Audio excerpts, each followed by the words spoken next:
कूच बिहार में टीएमसी की गुंडागर्दी फिर सामने आई है।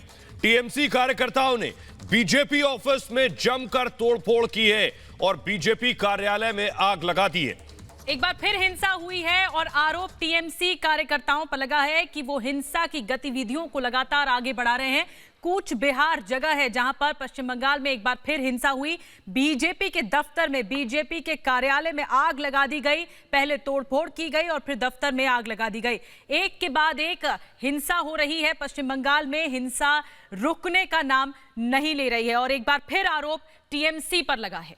और हमारे साथ सलोनी सीधे पश्चिम बंगाल से जुड़ रही, कोलकाता में मौजूद है। सलोनी, क्या जानकारी मिल रही है आपको?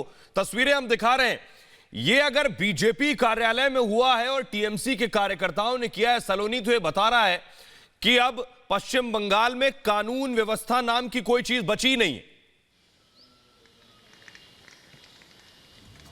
बिल्कुल सुहेल, देखिए यही सवाल कल की बैठक में भी उठाया गया था जब इलेक्शन कमीशन के साथ तमाम पार्टीज की बैठक हुई थी। तो ये बात कही गई थी कि पश्चिम बंगाल में जो हिंसा है वो थम नहीं रही। और अब मातभंगा इलाका है कूच बिहार का, जहां से तस्वीरें आप लगातार दर्शकों को दिखा रही है। तस्वीरें बता रही हैं कि किस तरह से हालात बद से बदतर होते जा रहे हैं पश्चिम बंगाल में। और ये कोई पहली तस्वीर नहीं, कुछ दिन पहले इसी इलाके से, सुहेल, कूच बिहार इलाके से ही बम फेंकने की खबरें आई थी कि बीजेपी की रैली थी और वहां पर बम फेंके गए थे। इसको लेकर भी आरोप बीजेपी ने लगाए थे और वो आरोप सच्चे साबित हुए थे। लेकिन देखिए, गिरफ्तारी होती है तो सिर्फ बीजेपी नेताओं की होती है। 3 कार्यकर्ताओं की गिरफ्तारी हुई इस बात पे कि उन्होंने नारेबाजी की, हमले भी हो जाए तो टीएमसी पर कार्रवाई नहीं होती। कांग्रेस भी यही बात कह रही थी, लेफ्ट पार्टीज भी यही बात कह रही थी। सिर्फ बीजेपी की बात नहीं है, लेफ्ट पार्टीज ने भी ये कहा है कि अगर कोई गलती दूसरे कार्यकर्ता करते, टीएमसी के कार्यकर्ता करते तो कुछ नहीं होता। टीएमसी कार्यकर्ता करे तो कुछ नहीं, लेकिन कोई दूसरा करे तो वो पाप है और इसीलिए कार्रवाई सब पे होनी चाहिए। ये मांग इलेक्शन कमीशन के सामने भी रखी गई थी। लेफ्ट पार्टीज और कांग्रेस की तरफ से भी, बीजेपी ने भी बात कही थी। कूच बिहार वाले मामले में कोई कार्रवाई हुई है?